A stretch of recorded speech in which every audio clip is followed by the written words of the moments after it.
The Lamborghini Countach 25th Anniversary Edition. Can you believe the filmmakers of Wolf of Wall Street actually destroyed a real one of these? And there were only 658 of them in the world? Apparently Scorsese didn't like the way the fake Lamborghini crumpled, so they went with the real deal. I've never seen Wolf of Wall Street, but I hope it was worth it. Oh, and by the way, kids, say no to drugs. So yeah, for today's Nostalgia Fix, we are talking about this 1980s legend, and not just any Countach, mind you, but the ultra-rare 25th Anniversary Edition. This one might have the lowest mileage of any of the other 657 remaining cars, at only 2,800 miles on the odometer. It can be found at the awesome automotive museum called Automotive Addiction in the Southtown Mall of Utah.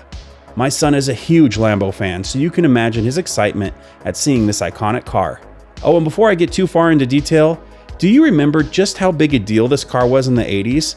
There were posters of it on so many kids' walls, Trapper Keepers had this car on it, and there were plenty of films that featured this car front and center.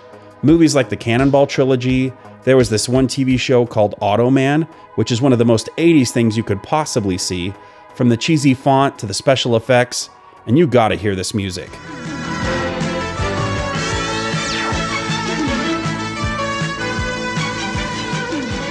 There's even this obscure 90s movie I found that features a Ferrari F40 that gets into this wild chase scene with a black Lamborghini Countach. I think it's called Army of One, but it's actually hard to find any info on this movie. It does feature Dolph Lundgren. But I am Sir Dolph Lundgren. But enough about that. The point is, this car was everywhere in the 80s and early 90s, and to most kids, it was their dream car. If you don't know the specs for the Countach, it can vary a bit depending on the model, but this specific one is a naturally aspirated V12 producing 490 horsepower. It goes 0 to 60 miles per hour in 4.2 seconds and hits a top speed of 195 miles per hour, which is a very quick car, even by today's standards. It is difficult to drive, from what many people lucky enough to own this car have said, and it's pretty hilarious watching people try to back this thing up, like Stradman here. He owns one too, which is Excellent! And what else can I say? The car is a legend and always will be. I don't know of a more popular 80s car. Maybe the F40 or Testarossa. There's the Ferris Bueller Ferrari, the 250 California, but that one was actually made in the 60s.